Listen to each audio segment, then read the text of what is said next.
¿Qué tal amigos? Bienvenidos a su programa Vivir Intensamente. Soy José Antonio González, tu amigo y coach, y me da mucho gusto que nos estés sintonizando tanto en las aplicaciones de Radio Centro, así como si nos estás viendo por el Facebook Live de Vivir Intensamente, pues un gran saludo para todos los que nos ven en Facebook, al igual que en HD2 en el canal 107.3. Bueno, pues también ahí estamos transmitiendo.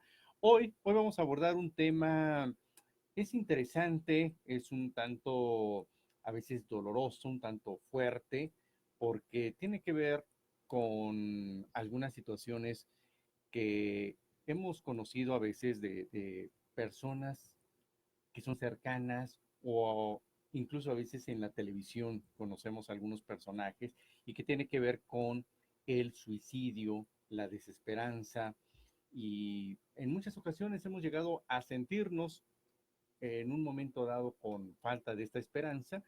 ¿Qué criterios se pueden utilizar para prevenir un suicidio, sobre todo a veces con los familiares de alguien que se suicidó? Dicen, ¿qué señales hubiera yo visto? ¿Qué factores de riesgo no vi o factores de protección pudimos haber hecho? Bueno, pues hoy es justamente nuestro tema. Vamos a hablar de la desesperanza y el suicidio. Y como todos los miércoles está Mónica Herranz. Bienvenida, Mónica. ¿Qué tal, José Antonio? Muy buenas tardes a todos quienes nos escuchan y nos ven. Encantada, como siempre, de estar por aquí. Excelente, pues muchísimas gracias, Mónica. Y bueno, pues ya saben, si nos están escuchando en Radio Centro, teléfono 55 10 84 10 30 para que nos hagan llamada telefónica y en Facebook Live, pues simplemente nos hacen ahí su comentario o WhatsApp, si lo tuyo es el WhatsApp, en el 55 13 60 26 48 y también para que se unan al Facebook y WhatsApp de Mónica. ¿Cuál es tu Facebook? Claro que sí, pueden encontrarme como Psi, así como de psicóloga, PSI, Mónica, y deletreo el apellido es HERRANZ. Mónica Herranz, así estoy en Facebook, en Twitter como @PsiMHerranz y en el 55 28 91 50 21. Excelente, pues gracias. Y también todos los que ya nos están sintonizando, Belia Fuentes, gracias como siempre, un placer tenerte. Dice, muy buen tema a tratar. Saludos, Mónica y José Antonio. Pues también saludos para ti, Saludos. Belia. Claudia del Rey, también gracias por estarnos viendo. Carlos García, un gran saludo. Clau también nos manda un gran saludo. Clau, saludos también. Bueno, pues ya saben que antes de arrancar hacemos nuestra reflexión y la reflexión del día de hoy nos dice, cada mañana nacemos de nuevo. Por eso lo que hacemos hoy es lo que más importa. Y esta frase me gusta mucho porque tiene que ver justamente con, en lugar de enfocarnos en una desesperanza, en donde ya no hay posibilidades, en donde a veces podemos estar pasando por alguna situación difícil o alguna crisis, es justamente la oportunidad de volver a hacer las cosas, de empezar de nuevo. Si nos habíamos equivocado o sentimos que habíamos fracasado en algo, bueno, pues justamente todos los días tenemos la oportunidad de hacerlo diferente, de hacerlo nuevamente. Así que yo te quiero preguntar el día de hoy, ¿qué estás haciendo el día de hoy diferente? ¿Qué has hecho nuevo? Es más, ¿qué has aprendido o cómo has capitalizado, ya sea errores, fallas que hemos tenido en el pasado? ¿Cómo se están capitalizando? Acuérdate, el ayer ya pasó, simplemente es un recuerdo. Ahora, el hoy es justamente lo que tenemos y podemos actuar en este momento. Bueno, Laura Alviso, también un gran saludo. Ya se une también con nosotros a nuestro programa. Y bueno, pues también para abordar una pequeña, un pequeño dato. Y según estimaciones recientes de la Organización Mundial de la Salud, cada año se suicidan en el mundo 1 millón de personas, por lo que el suicidio constituye la primer causa de muerte violenta en la actualidad. No obstante, la prevención del suicidio es susceptible si se identifican y controlan los factores de riesgo que determinan esta conducta suicida.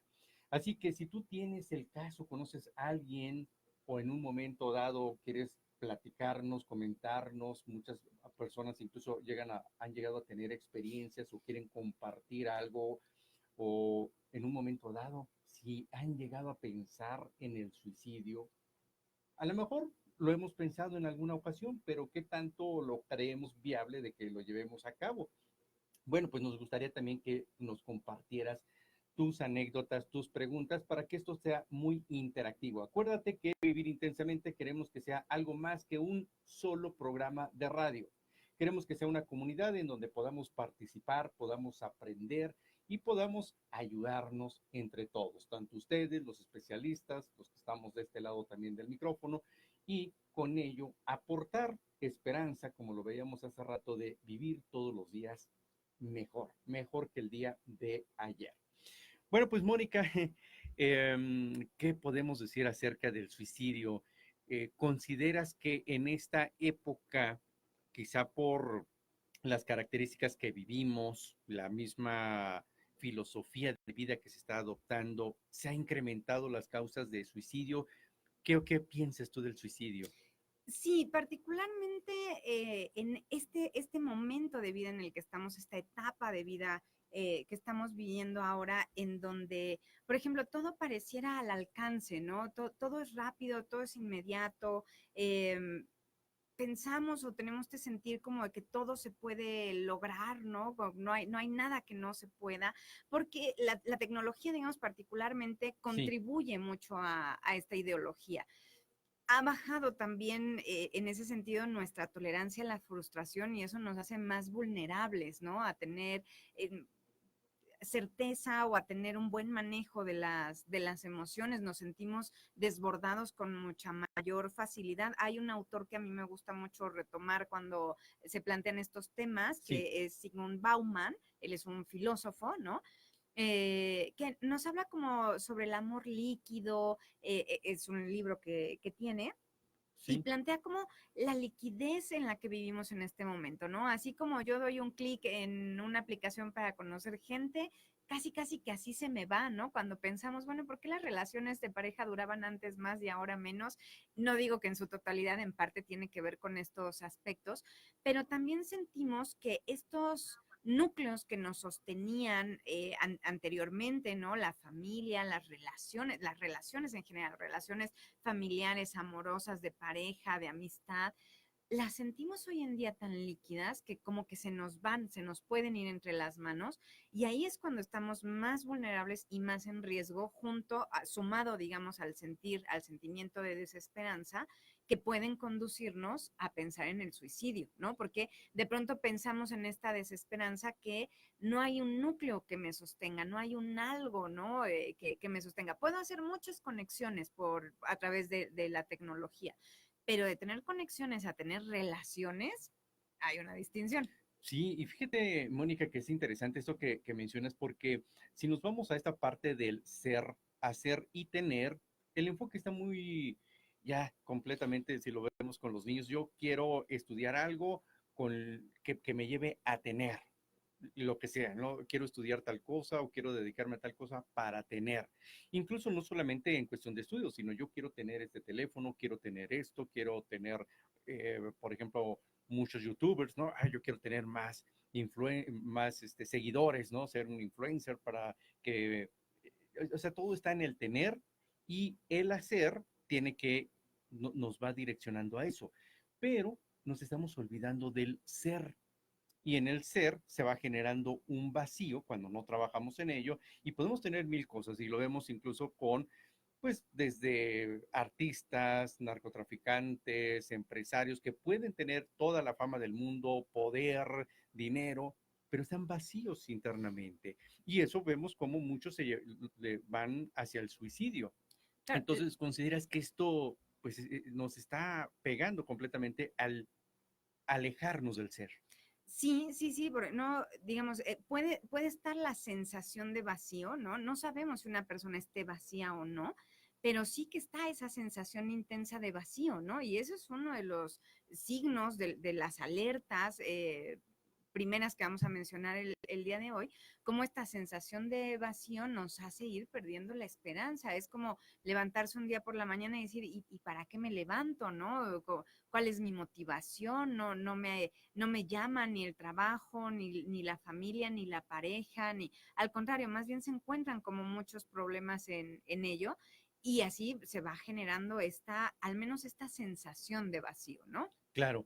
Y bueno, pues me gustaría que nos precisaras la diferencia entre estar triste, estar deprimido y tener desesperanza, que es parte del tema fundamental, la desesperanza con el suicidio, porque yo creo que todos en un momento dado nos hemos llegado a sentir tristes o creemos que tenemos o que hemos tenido incluso una depresión y que nos quede más claro esta diferencia entre tristeza, depresión y desesperanza. Claro, me parece maravilloso porque además sí, coincido contigo. Creo que todos hemos tenido en la vida momentos para decir, ya no puedo más, ¿no? O sentirnos realmente como con ganas de tirar la toalla, pero una cosa es que lo pensemos y otra cosa es que lo hagamos, ¿no? Entonces, la tristeza es un periodo de malestar que puede durar un par de días, ¿no? 2, 3, 5 días, en donde pues tengo desánimo, tengo ganas de llorar, a lo mejor un par de días no comí bien, esa es la tristeza, ¿no? El malestar por algún asunto.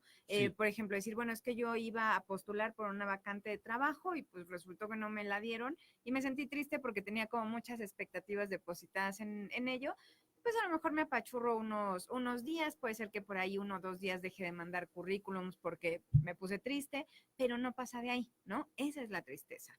Luego, la depresión es, por llamarlo así, como la prolongación de esta tristeza a periodos de 3, 6 semanas en adelante, pero es este sentimiento sostenido, de manera sostenida, ¿no? No es como que tuve picos y me sentí triste y luego ya no y mejoré y luego otra vez, sino la tristeza va como sosteniéndose y aumentando. Ahí ok. comienza la depresión, ¿no? Cuando es así de manera sostenida, ahí comienza la depresión. ¿Cuál es el extremo de la depresión? Sería este sentido de desesperanza, que es justamente lo que conduce al suicidio. Y la desesperanza es la idea de que haga lo que haga y como lo haga, nada en mi situación puede cambiar y nada tiene remedio, ¿no? Si a una persona con sentimiento de desesperanza le preguntáramos qué siente, eso es lo que describiría. El sentimiento profundo de pensar y sentir, ¿no? La idea profunda de pensar y sentir que la situación no tiene ya ningún remedio, que se ha intentado todo y que aun cuando no se ha intentado todo, aquello que se pudiese intentar, de todos modos va a salir mal. Y esta idea proviene, eso se llama desesperanza aprendida, que es la idea que proviene cuando se han tenido distintos intensos y han sido Intentos. intentos, perdón, distintos intensos, ¿no? Pero que han sido fallidos. Entonces se va gestando como una idea en la mente de decir, no, realmente, aunque lo vuelva a intentar, de todos modos sé que va a salir mal. Claro, el ejemplo clásico de esto sería, por ejemplo, cuando veíamos a los elefantes del circo. Ahora ya no hay, los circos ya no tienen animales, pero veíamos, por ejemplo, un elefante que simplemente podía levantar la pata e irse porque estaba atorado en un palo ahí nada más. Pero cuando estaba pequeño, este elefante, pues no estaba atado con un hilito, sino estaba con una cadena bastante Encadenado. fuerte y lo intentó, como tú lo dices, muchos intentos intensos tratando de escapar, de salir ahí, hasta que dice, esto no se puede, haga lo que haga, no seré libre. Entonces ahí es donde está esa desesperanza aprendida. Obviamente, aplicado a la conducta humana sería en el éxito económico hacia un trabajo, la escuela, la pareja. No hay quien dice, no, mira, yo ya en el amor, ya mejor ni le intento porque sé que haga lo que haga, no va a ser el amor para mí, ¿no? Hasta hay memes que dicen, no, no se me va a asignar mejor ya una Una mascota, mascota sí. porque yo no sirvo para esto. Entonces, eso vendría siendo la desesperanza. Sin embargo, hay una desesperanza, como ahorita lo mencionábamos, más o menos funcional, o sea, bueno, a lo mejor las cosas no van muy bien, no, a lo mejor nunca voy a tener este éxito, pero ¿cuándo es que ya nos lleva a tener un pensamiento suicida? Porque no todos los que tienen una desesperanza que dicen, bien, pues haga lo que haga, no, no sé, no va a funcionar el negocio, o no va a pasar esto. ¿En qué momento o qué características hay para que la persona piense en un suicidio? Cuando este sentimiento va acompañado de un monto de dolor y de sufrimiento importantísimo, que puede ir desde dolor físico o psíquico, ahí es cuando se da ese paso, digamos, ¿no? Como de la desesperanza al suicidio. Muchas veces tendemos a pensar en el suicidio como el quitarse la vida, ¿no? Suicidarse es es dejar de vivir. Sí. Y normalmente la motivación suicida no está en el dejar de vivir, la motivación está en el dejar de sufrir, que es Ah, ok, distinto, ¿no? claro. El dejar de vivir es un medio para lograr el fin, que es dejar de sufrir. Claro, por eso incluso muchas personas en una situación de una enfermedad que conlleva un gran dolor dicen, no, la verdad, déjenme morir, ya. O sea, lo que quiero no es que no quiera vivir, lo que no soporto ya es este sufrimiento o este dolor y por ahí está el suicidio asistido, eutanasia, algunos de estos factores que la gente dice, prefiero irme que seguir sufriendo. Así Pero es. acá en este caso, ya cuando una persona quiere o piensa en el suicidio, sería un dolor emocional, sería como, ya no le encuentro sentido a la vida o haga lo que haga, mi vida ya no da para más. Así es, así es. Y este monto, o sea, este dolor que puede ser principalmente psíquico, pues muchas veces va acompañado de dolor físico también, ¿no? Porque justamente esta transición de la tristeza a la depresión crónica, que es la que lleva a la desesperanza, pues a veces va acompañado, por ejemplo, de una terrible falta de apetito y eso puede producir una gastritis importante, ¿no? Es decir, estos dolores crónicos psíquicos van generando también dolores físicos. Claro. Bueno, mira, Adi Martínez, bueno, supongo que es Martínez porque es MZ García. Saludos para ti, Adi. Verónica Alvarado, saludos también, qué gusto verte. Isaura Paola Dosh, también un gran saludo para ti. Yelda Eli ya también está viéndonos. María Diana Barranco en Puebla, saludos.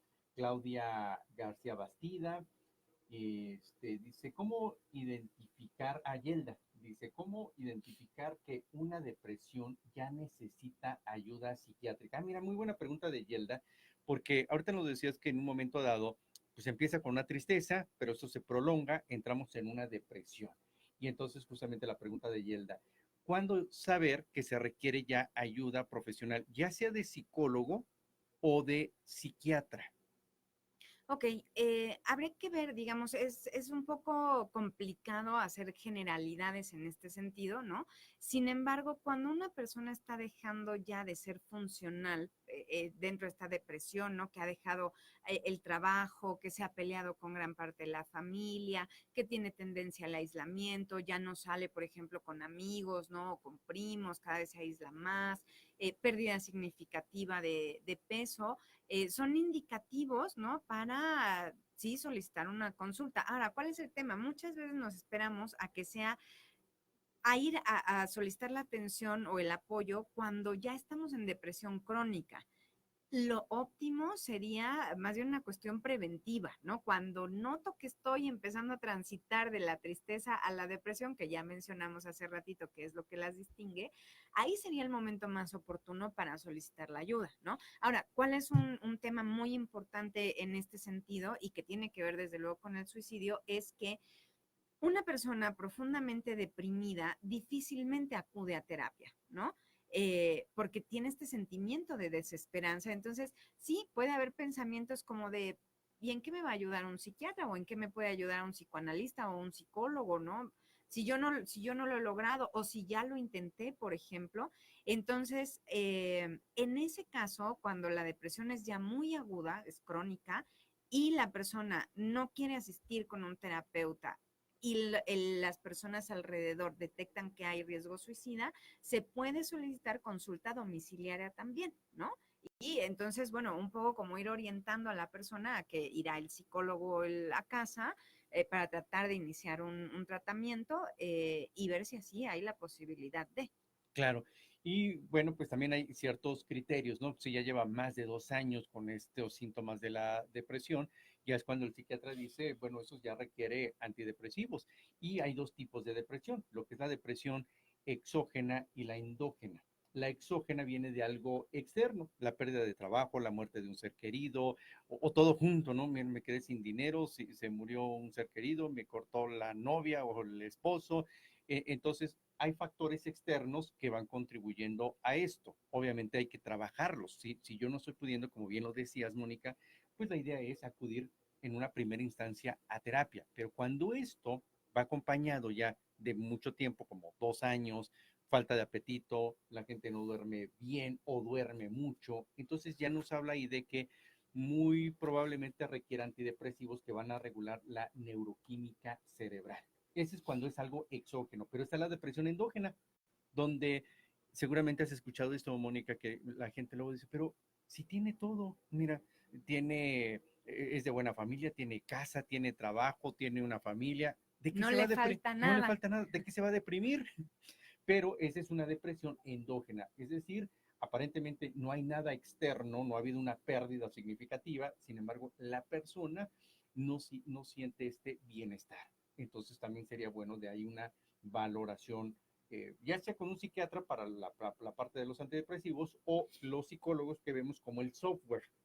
A ver qué está pasando con tu forma de pensar y tu forma de sentir, ¿verdad?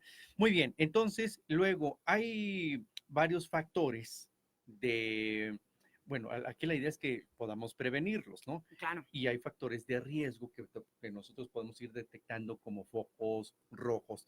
¿Qué sería lo importante a detectar? Porque a veces se sienten culpables los familiares de alguien que se suicida y dicen, es que yo no vi estas señales o fue por mi culpa. Incluso hay ciertos mitos, que también vamos a ver Abordar algunos ahora. de estos mitos, y que hacen que la gente no le preste la debida atención a esta ayuda oportuna, o bien se sientan muy culpables. Entonces, ¿qué sería lo recomendable? Ya que vemos que hay desesperanza, obviamente ya sea en uno o en algún familiar, ¿qué hacemos? Bien, podemos identificar primero, digamos, no hay también, como lo decía hace rato, es difícil generalizar, ¿no? Esto que vamos a mencionar no aplica para todo mundo en todos los casos, pero sí son generalidades. Muchas veces tendemos a pensar que la persona que está con alguna tendencia suicida está llorosa, está manifestando su sentir, ¿no? Está compartiéndolo. Y cuando hemos visto casos, tú decías hace ratito, ¿no? De personas famosas que las vemos de pronto en la tele, en el cine, sonriendo, alegres, como con Muchos logros. comediantes, por ejemplo, William Robbins, ¿no? Que era un comediante Sí, y sí, sí. vemos en las noticias que se suicida. Exactamente. Entonces, un factor de riesgo a detectar, digamos, es que la persona que lo va a llevar a cabo no siempre corresponde el afecto con el hacer, ¿no? Con la acción, con la conducta. Una persona puede estar muy contenta y de pronto estar con tendencias suicidas, ¿no? Entonces, ese es uno de los factores a distinguir. Otro factor de riesgo, pues evidentemente es la depresión, ¿no? En la medida en la que esta vaya aumentando y vaya creciendo también el sentimiento de desesperanza, pues habrá mayor posibilidad de que se pueda consumar un suicidio. El abuso de sustancias, ¿no? Que esto es además muy importante porque hoy en día tenemos muchos chicos, adolescentes consumiendo a muy temprana edad sustancias en el inicio, pero que terminan, ¿no? En un abuso grande de sustancias, alcohol, drogas, que pueden derivar también o pueden desencadenar, pueden derivar en el suicidio. Las sensaciones de pérdida, tú lo mencionabas hace ratito, de pronto perdí el trabajo o a la pareja o se me juntaron los dos, perdí el trabajo, enviudé y además se murió mi mamá, ¿no? Es decir, como una sensación de en realidad estoy perdiendo todo lo que me mantenía en este mundo que me mantenía vital, ¿no? Y participativo. Entonces, las Sí. sensaciones de pérdida son otro de los factores de riesgo y también los diversos entornos socioculturales, ¿no? Aquí podemos pensar, por ejemplo, en China, que hay una gran presión respecto del honor o el trabajo, ¿no? En donde la gente llega a quitarse la vida Sí, sobre frente. todo los japoneses, ¿no? Sí, Son que sí, tienen, para exacto. ellos muy importante el honor, Sí, sí, sí, el sí. harakiri. Así es, entonces ahí, digamos, no tiene que ver con una cuestión de tristeza, ni de depresión, ni desesperanza, tiene que ver, es un factor sociocultural totalmente, ¿no? Tiene que ver con una cuestión meramente de honor. Sí, sí, sí, excelente. Bueno, mira, Yelda dice, la creencia de que lo externo nos hará felices muchas veces nos hace sentir frustración, enojo, tristeza, sobre todo por el estereotipo de la persona exitosa. Y cuando uno se compara puede llegar a una depresión, ¿no? Que también eso justamente, a veces las exigencias que nos da la sociedad o que A reflexionar rápidamente, bueno, ¿por qué quiero yo pertenecer a ese estereotipo, ¿no? ¿Qué encuentro en ese estereotipo? ¿Es realmente necesario formar parte de ese estereotipo o tengo otras alternativas? Por claro. ahí encontramos más. Perfecto, mira, Manuel Ponte, también un saludo para ti, María Trinidad, también saludos, y nos vuelve bueno, Carla González ya se unió, Yelda vuelve a preguntarnos, ¿reforzar la autoestima en los adolescentes serviría como prevención? Sí, por supuesto que sí, sí. Claro, es algo fundamental, por eso decíamos hace rato que el enfoque sería que en lugar de que estemos centrados todas nuestras acciones y incluso nuestra energía o nuestra vida en tener, está más bien en ser.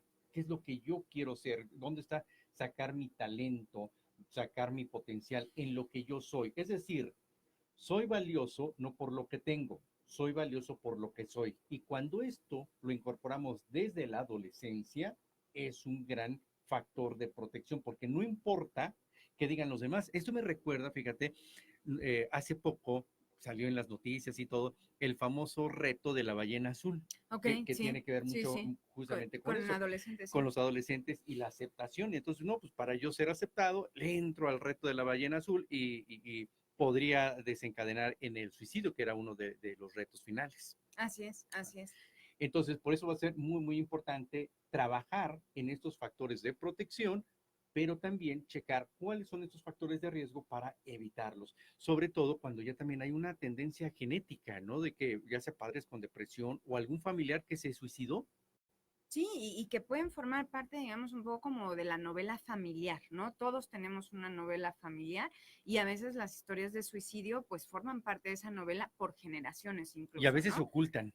Sí, sí, bueno, sí, además es otro, te podríamos hacer un programa prácticamente de cuál es el manejo una vez que se ha consumado el suicidio, ¿no? Porque muchas veces efectivamente terminan siendo una verdad vedada, ¿no? Algo de aquello de lo que no se habla en la familia. Así es. Incluso, bueno, hay una frase de Napoleón que decía, abandonarse al dolor sin resistir, suicidarse para sustraerse de él, es abandonar el campo de batalla sin haber luchado. Y bueno, pues Napoleón sabemos que era todo un estratega militar, un conquistador, y eso yo creo que lo debemos de ir incorporando desde pequeños, ese espíritu de salir adelante en las adversidades, lo que conocemos como esa resiliencia. Pero sería muy triste, como dice Napoleón, abandonar el campo de batalla sin ni siquiera haber luchado. Por eso nosotros insistimos mucho en la parte de la prevención. Si puedes acudir a tiempo a una terapia psicológica, no esperar hasta que ya esté todo en esa depresión crónica o ya con ideas de suicidio, sino que, oye, eso me está costando trabajo, resolver problemas, acomodar esas emociones. Bueno, pues acude a terapia. Por ejemplo, Mónica, tus datos para que los que quieran tomar terapia contigo. Claro que sí, pueden encontrarme en el 55 28 91 50 21 y en Facebook como Psi Mónica Herranz. Excelente. Gracias. O también con el enfoque de PNL que tiene que ver mucho justamente con enfocar a lo que sí queremos, pues igual puedes hacer una cita conmigo, puedes entrar a mi página vivirintensamente.com, ahí te viene todo la gama de tanto de talleres, de consultas que tengo, o mi WhatsApp, me puedes mandar un WhatsApp y también agendamos una consulta, 55 13 60 26 48. Pero sería muy triste abandonar, como lo decía Napoleón, el campo de batalla sin haber luchado. Entonces, ¿cómo ir adquiriendo esa fortaleza, Mónica, para justamente enfrentarnos a la vida? Es una lucha, pero es una lucha de honor. Me gustó este concepto de los japoneses de que hay que vivir la vida con honor. ¿cómo podemos darle batalla a la vida con ese honor? Claro, voy a partir de esta frase que leíste, de la reflexión que haces, también para hacer como una puntuación respecto de la consideración del suicidio, ¿no? Sí, Muchas veces decíamos, bueno, ya no es querer dejar de vivir, tiene mucho más que ver con querer dejar de sufrir. Y a partir de ahí muchas veces hay quienes lo interpretan desde la valentía o desde la cobardía, ¿no? Hay quienes dicen, wow, qué valiente que tuvo el valor de tirarse por la ventana, de empastillarse, de tomar tal o cual acción para quitarse la vida. O hay quienes lo interpretan como que cobarde, que no luchó, ¿no? Yo pensaría que ahí la lucha muchas veces es más que con el mundo externo, es una lucha interna, ¿no? Es la lucha, por ejemplo, contra el sufrimiento, contra la desesperanza. Ese es realmente como el campo de batalla. Entonces, la invitación sería como a no juzgar a bote pronto a quien se encuentre en una situación de riesgo suicida, ni tachándolo de cobarde, ni casi alentándolo, ¿no? Como, wow, qué valiente, sino más bien preguntarnos, ¿no? ¿Cuál es la batalla para esta persona? Yo estaría a partir de ahí totalmente de acuerdo en decir, hagamos lo posible, luchemos, salgamos adelante, si hay que librar esa batalla, tratemos de librarla lo mejor que se pueda, ¿no? Hagámoslo con honor, por ejemplo, esto lo relacionaría como hagámoslo bien hecho, ¿no? Si vamos a acercarnos, por ejemplo, con un profesional de la salud mental, pues veamos que sea una persona que tiene la carrera, que está titulada, es decir, que tiene las credenciales para, ¿no? Investiguemos, hay instituciones, está el Instituto Nacional de Psiquiatría, está la línea de apoyo de la UNAM, por ejemplo, también, donde la gente puede acercarse y buscar ayuda, ¿no? claro. Tratemos de librar así esa lucha, pero sí en ese sentido estoy totalmente de acuerdo, ¿no? Hay que hacerlo. Excelente. Entonces, ya que estamos viendo estos factores, ¿qué más podríamos hacer para prevenir? Porque pues siempre las adversidades van a estar ahí atacándonos, no importa la edad que tengamos. Claro, cuando somos adolescentes o estamos más jóvenes nos volvemos más vulnerables, pero a veces al no tener estas fortalezas interiores o esta fortaleza de carácter o esta resiliencia, pues se van acumulando como si fuera una mochila muy pesada, cada vez con más y más problemas, y llega el momento en pensar el suicidio.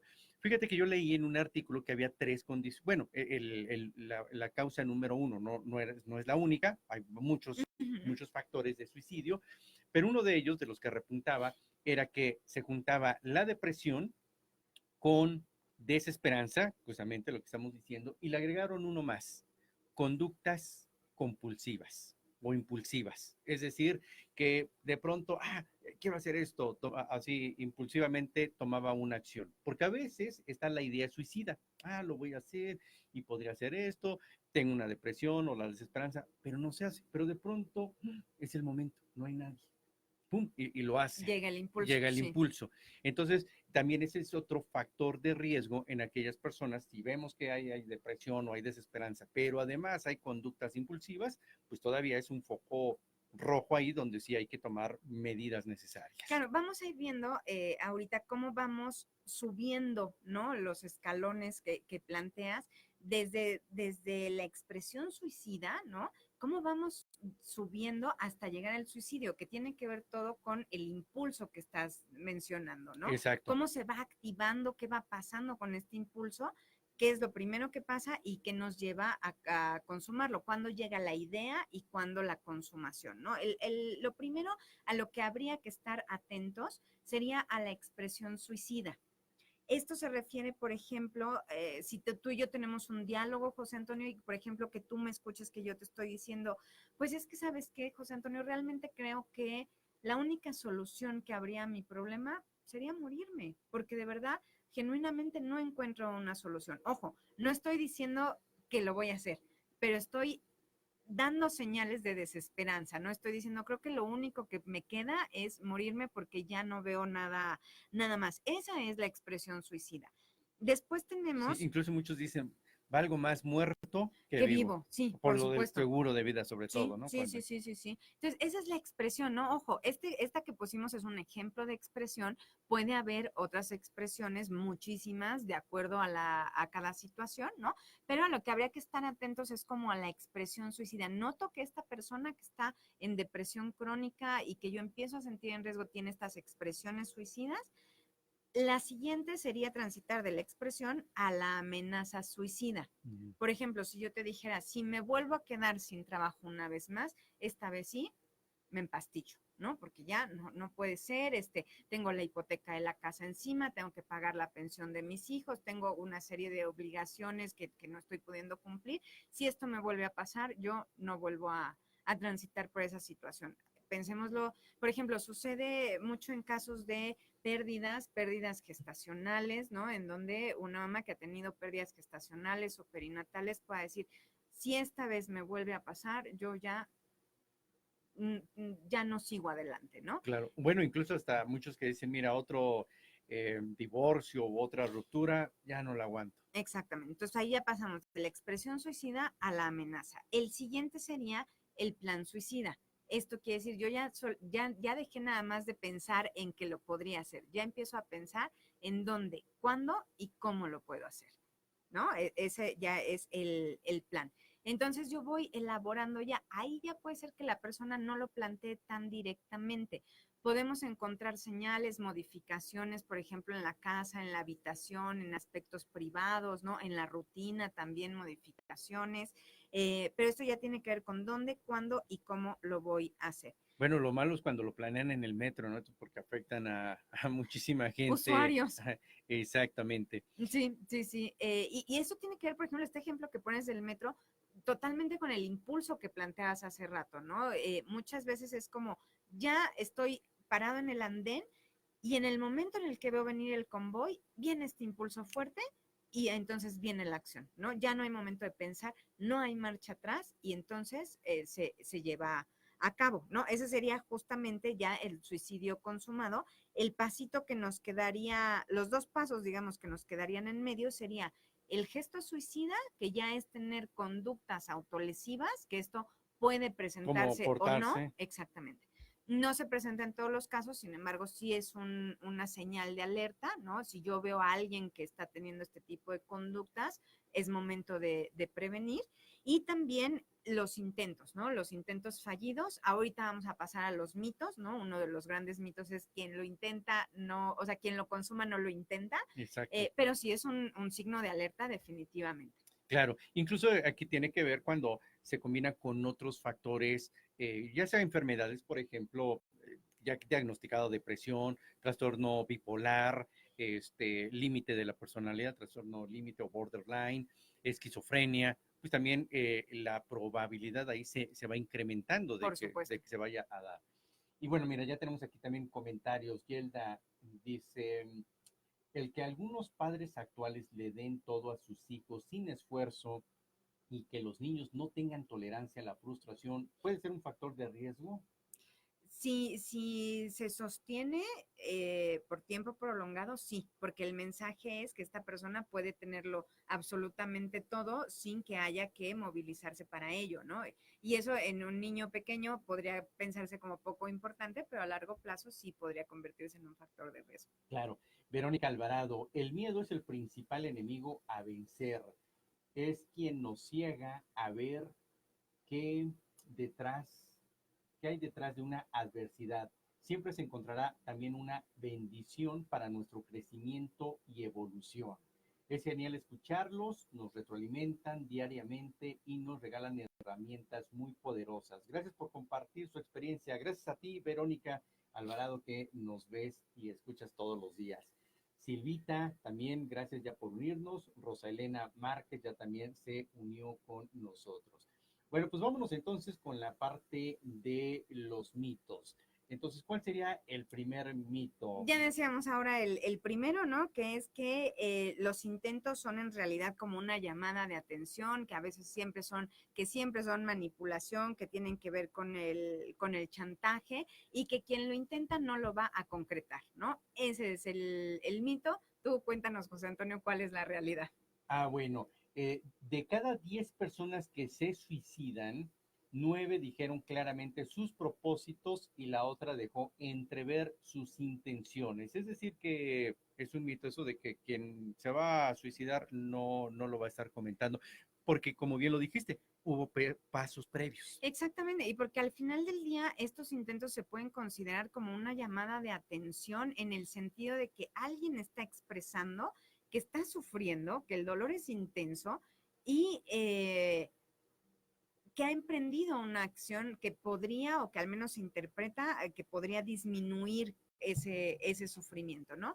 Entonces, ojo, no es una cuestión lineal, no es como que, ay, bueno, porque él lo intentó, entonces no lo va a consumar. No, si lo intentó, hay que estar atentos. Desde luego hay que distinguir que no provenga de una cuestión de chantaje y manipulación, porque en muchos casos sí es así también, ¿no? Claro, que ese es el otro mito, que a las personas que realmente se quieren suicidar solamente hacen un alarde, solamente están ahí para exhibirse.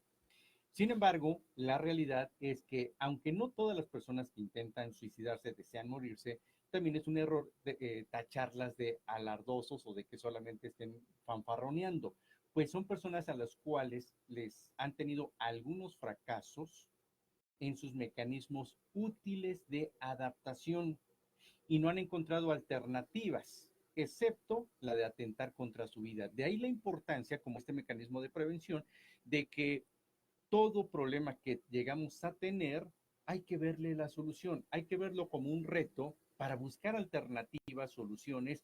Y aquí también algo que ayudaría mucho, la red de apoyo. Sí, por Saber que supuesto. contamos con alguien que nos puede estar apoyando. Sí, totalmente de acuerdo. Ahorita vamos a ir para las recomendaciones finales, ¿no? Y es parte de esas recomendaciones, sí. Así es. ¿Tienes otro mito? Claro, por ejemplo, el que dice, el que lo va a hacer no avisa.